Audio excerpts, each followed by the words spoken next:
Good morning, good morning, good morning, good morning. Ngayong buntis sa dalan. Yo! Good morning, yo! Ako'y papunta ngayon po sa bayan mga silo. Dahil bibili po ako ng mga kailanganin ni Boss Nel. Dahil linisan niya yung loob ng tiyan ni Victoria. So sa nangyari po kahapon isang isang hindi malilimutang pangyayari at talagang nakapanghinayang po talaga, pero wala, charge to experience na lang, babawi na lang po sa susunod. So panibagong umaga po, panibagong vlog po tayo. So punta muna tayo sa bayan.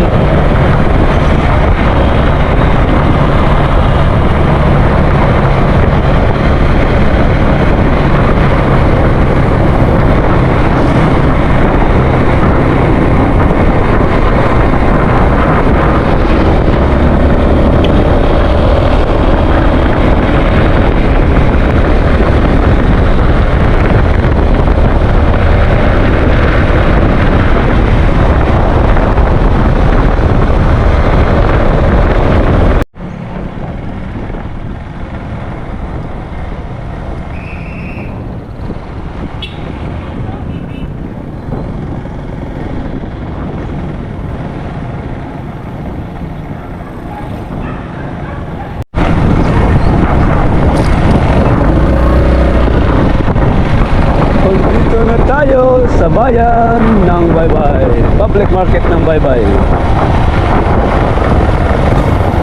Dito tayo bibili sa Pacifica.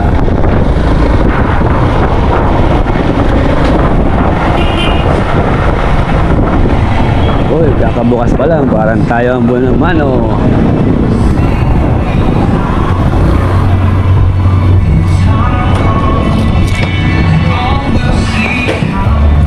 Uterix capsule, ma'am, na inyo. Ma'am, Uterix capsule. Ano? 53. Duha ka buo.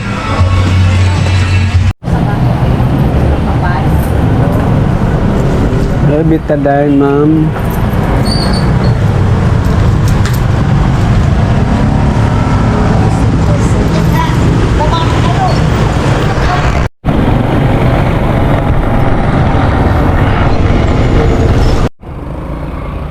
Kaya mga kasula, nabili ko na lahat yung mga kailanganin ni Boss Nel. Tara, uwi na tayo.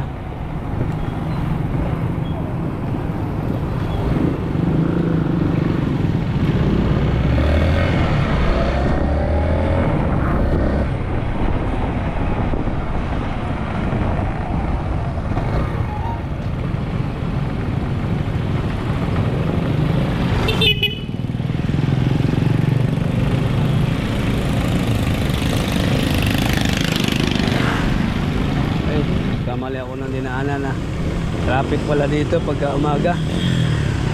Dahil ano to, papuntang Baybay High ito, National High School.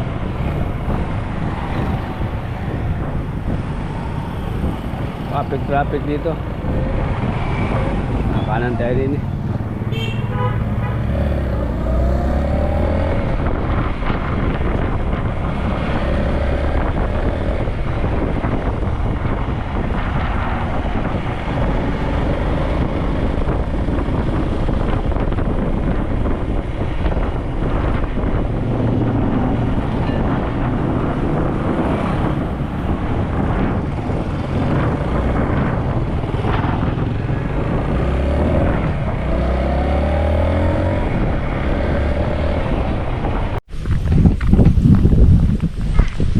Oras na naman mga kasuelo sa pagpababad sa ating mga alagang kalabaw.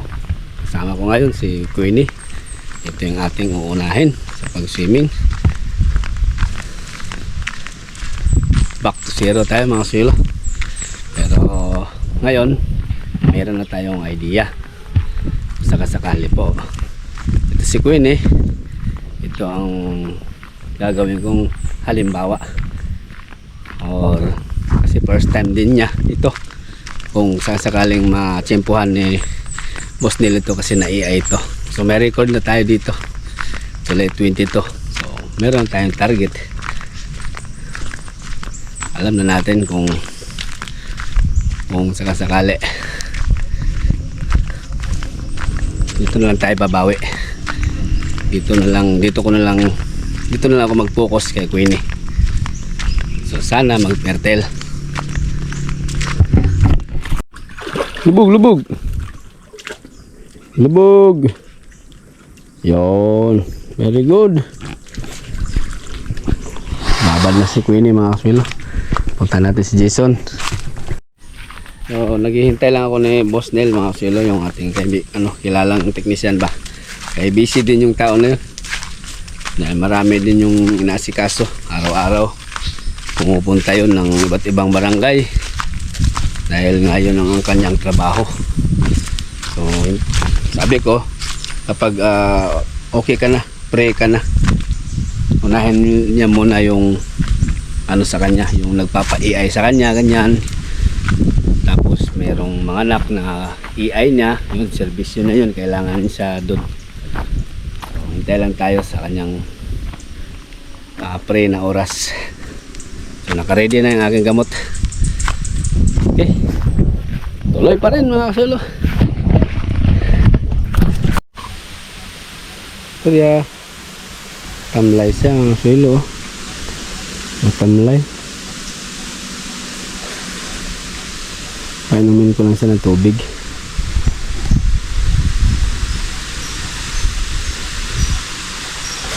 Kawawa siya, nawalan pa ng anak.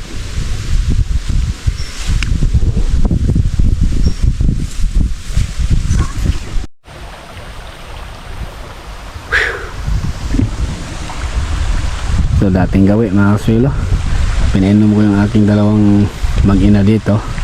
At ayun, nainitan na naman at nainganyo na naman sa tahimik na peaceful na tubig ba, presko. Pagpasyan ko na maligo na lang ako, ay nainitan na rin ako. So galing na sila uminom, yung dalawa nating mag-ina, si Maribik at si Bikbik mga silo. Dito tayo sa ilog. So ako, habang naliligo ko, makain sila dyan.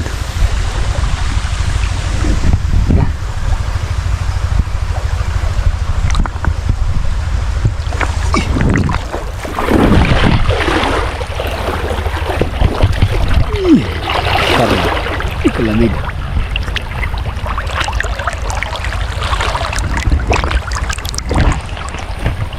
Linaw. Kailan muna kayo dyan, maligo muna ako. Kapag naghihintay ako sa chat ni Boss Neil, maligo na ako sa ilog.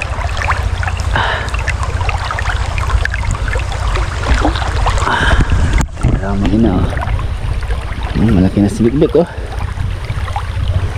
So sa nangyari ngayon mga silo, meron na akong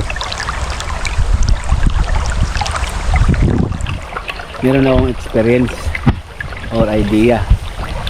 Sa baka, alam ko na kung ilang araw siya manganak, ilang buwan, kasi nasubukan na natin kay Bikbik, may record tayo dyan kay Maribik.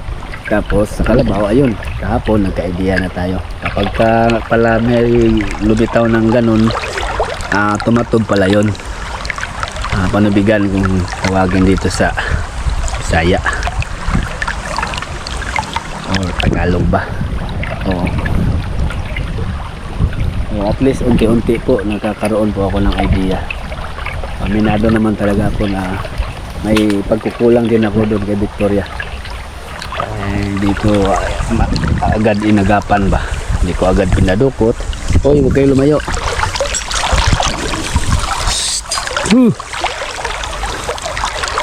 Kung agad lang pinadukot ko, baka sakali pong ligtas, pero wala na, huli na ang lahat tanggapin na lang. Kali nanghihinayang talaga ako dahil bawi na sana, pambawi na sa yun, pag-aalaga. baby boy sana. Ayang. So, at least kahit paano po ay nagkaroon po na ako ng mga idea ba kung paano. Tanong-tanong na rin ako kay Boss Nel. So, yun pala. Pagka ganun pala, ay pagkatapos noon, may lumabas na tumatob or tumabigan. Ang kasunod na pala noon, yung anak na. So dito ko sila noon mga kasulo dati pinaswimming. Dito na area nito. Ayan may puno. Tapos pinagitna ko si Victoria, ni Jason at ni Clark. Maliliit pa sila noon, o ano, mga bata pa. Kaya nga sabi nga ni Boss Nel, dagdag pa niya kahapon, yun nga, masyado pang bata na nagbuntis si Victoria. Alanganin ba? Tapos yun nga, maliit yung ano niya, puwerta. Yung sipit-sipitan niya, maliit daw, kaya hirap siya. At kailangan talaga siyang alalayan. Pero sa susunod kung ano, maglandi ulit si Victoria, ayan, pwede na yun, ipa-AI ko na yun. Kay ano na eh, na danasan na niya mga anak eh. At saka siyempre pag AI meron ng record, o alam na namin may target na. Sige, yun lang po. At ako'y magpalamig muna din eh.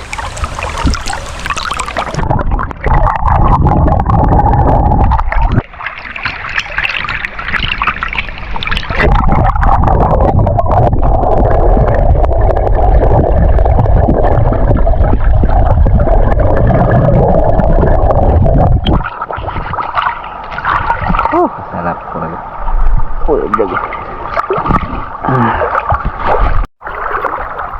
Bik-bik ko. Ayun maribik ko. Busog. Hindi ko pa rin na ito na tsimpuhan na. Naghihintay pa rin ako na maglandi ito ulit. At para maipakasta dun sa ano dun. Sige. Kain na ng kain muna. At ako maliligo muna rin eh. Hello ko. Ayan mga kasulo, nandyan na yung ating hinintay. Nandun na naghintay doon sa pwesto. Kunin ko lang si Victoria.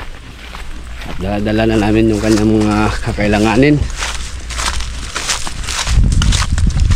Hindi ko alam kung ano ang gawin niya. Dyan natin makakita mga kasulo. Tingnan natin kung ano ang gagawin ng ating kilalang technician. So dagdag kaalaman na naman yan, tatanungin natin mamaya. Kunin ko lang muna si Victoria. Aro! Ang automatic sa kunay.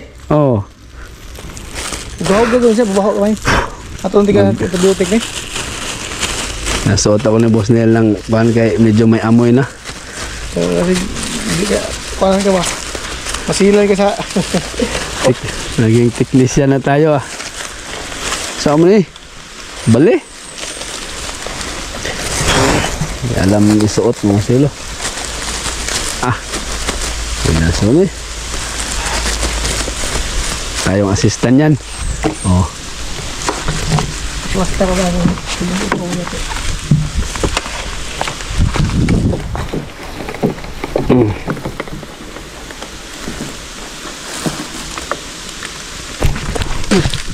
Bale. Pasok niya yung ano, yung hose sa puwerta na may tubig. Uy! Ang hugasan. Ang soda siya mga tapos.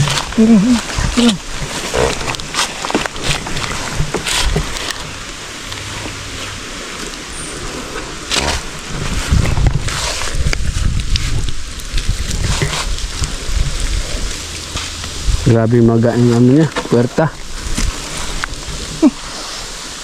Gahapon may sigutong-utong yan hapon. Dako po yan natin, no? Koy!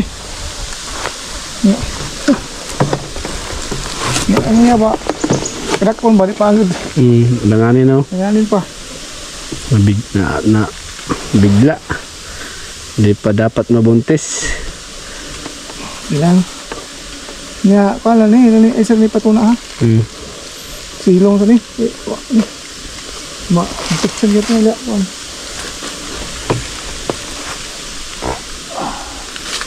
Marang. Slow mo siya.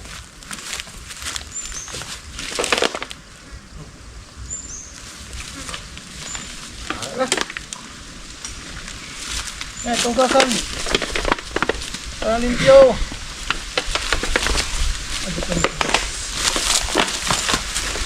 Ito nga lang mo adjust kung saan liwa masod.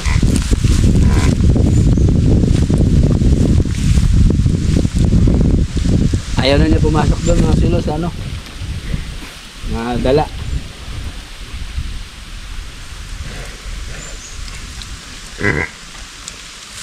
Hugasan niya sa loob.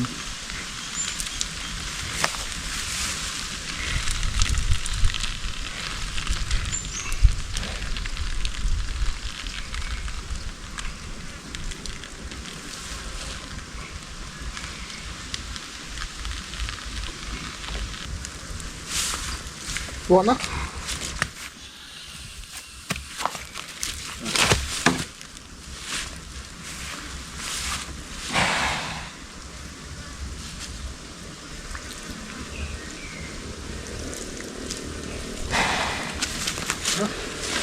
yun siya. Hindi ko lang ito siya.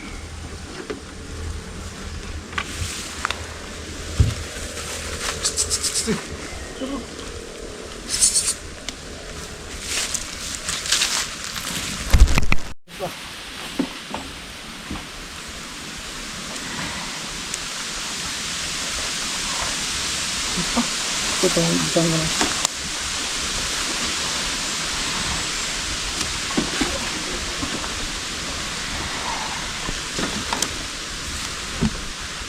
Yung maghuro itong gamay. Oh. Oh, yun. Ibo ang sa to. Lagon, kaibo na lang. Lagon.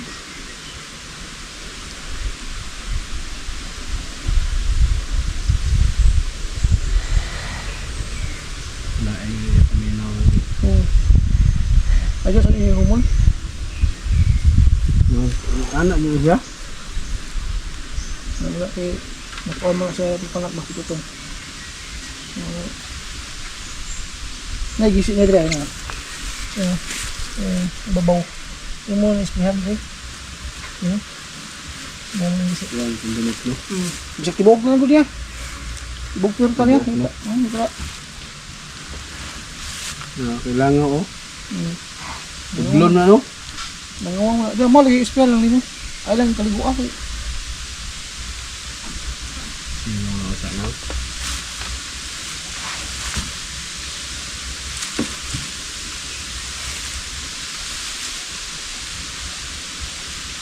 Ya, unsa man ka nang luoy mo di na yung gatasan no? Ayaw na. Di na no kay matay. Tapos na ni Boss Neil hugasan ng bitalahan na may maligam-gam na tubig. Sinalpak pala itong ano, Puretex capsule. Pampalinis daw yun ng mattress, boss no? Salpak nga doon sa mattress. Sa ilalim. Yung kapag duha ka capsule? Yung dalawa daw. Yung dalawang capsule nilagay nyo doon sa ano. Doon sa daw matunaw yun. Maglinis daw yun sa mattress. Oo. Yung nanghina pa si Victoria. Yun. Mana? Kawawa siya.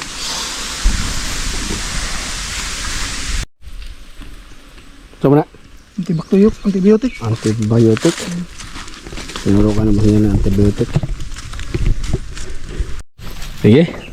Diba, salamat ay. Oo, salamat po kayo. Basta akong Binex. Oo. Pero may pagkasubad siya, purga ha. Oo. Nga, vitamins. Oo.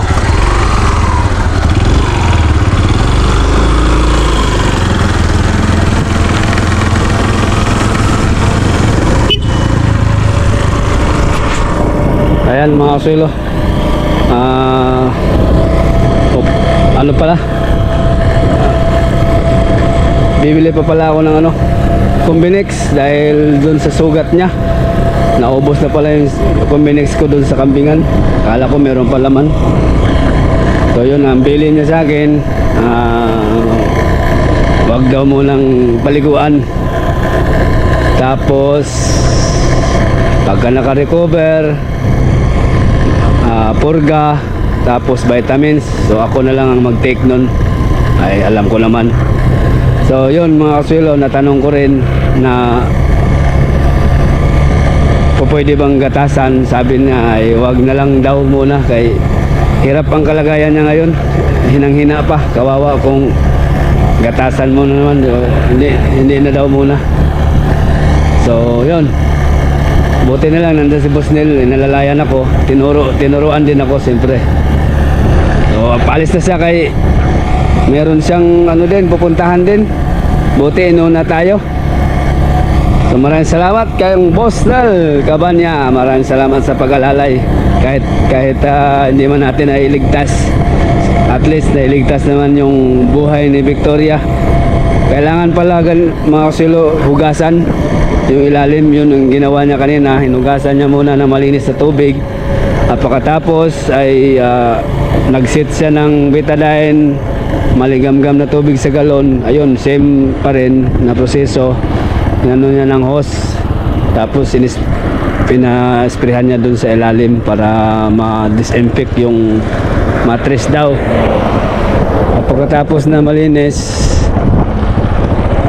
ay nilagyan niya ng capsule sa ilalim na Uretix capsule. Yun, 2 piraso. Tinanong ko kung anong purpose noon. Sabi niya ay pampalinis sa mattress. Yun. So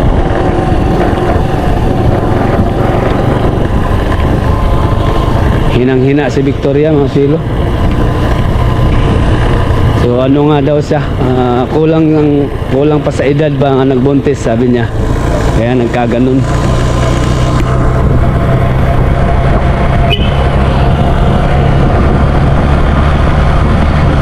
Uwi ako sa bahay, kuha ng helmet para pupunta ng bayan uli. Bibili ng Combinex, yung pang-spray sa sugat, kaya may mga langaw na umaligid.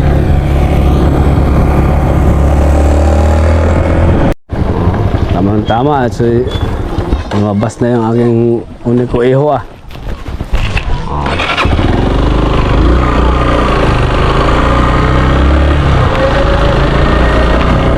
palabas lang ni CJ. Anong ginawa niyo, Jay, sa school, Jay? Sulat.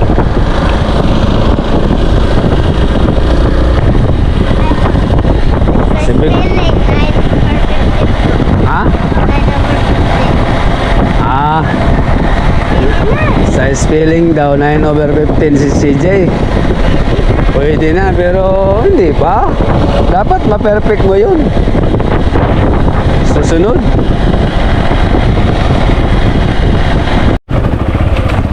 Yan mga kasuelo, galing na tayo doon ni Victoria at inisprehan ko na yung sugat niya. Sobrang maga. So ngayon, dito tayo sa garden. Mayroon tayong gagawin dito. Mag-second pruning ako dito sa ampalaya.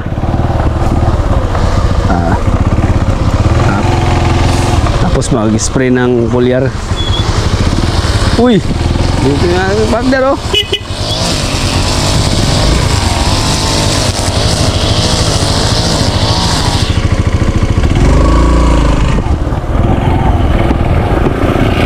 Alright! Number 1.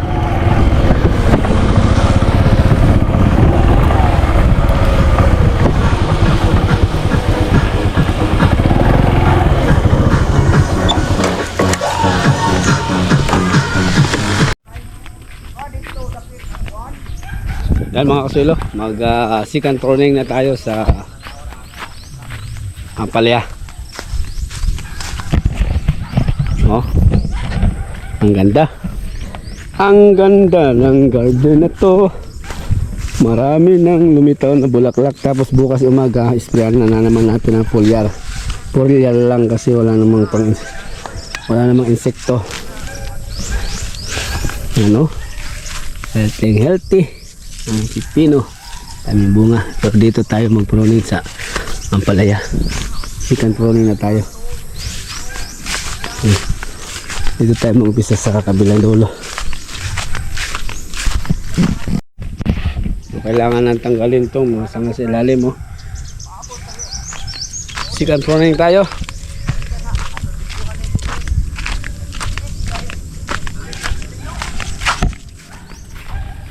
dito tayo sa dulo mag-umpisa. Okay. Okay. Sige proning.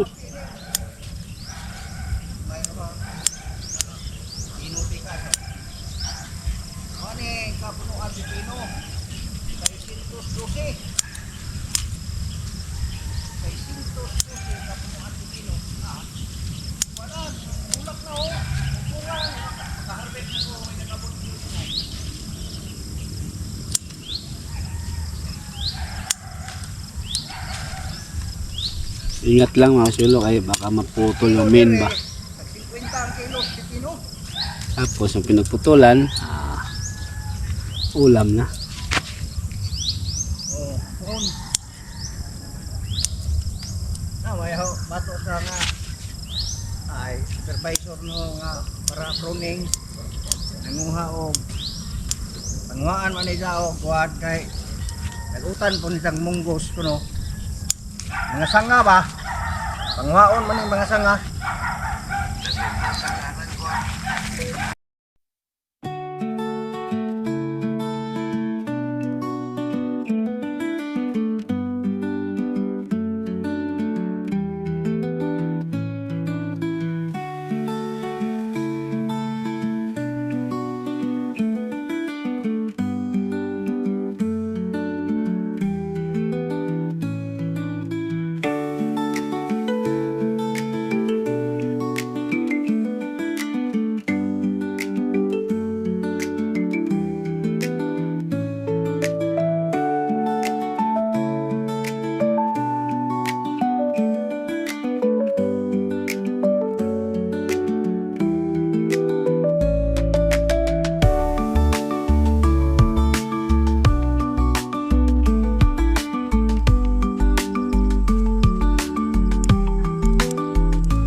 So ito po mga kasilo yung ating nakuha.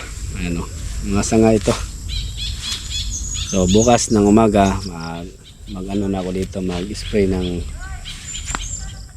foliar. Ayan o, kay meron ng yan, kita kasi nyo sila may mga bunga na pero maliliit pa.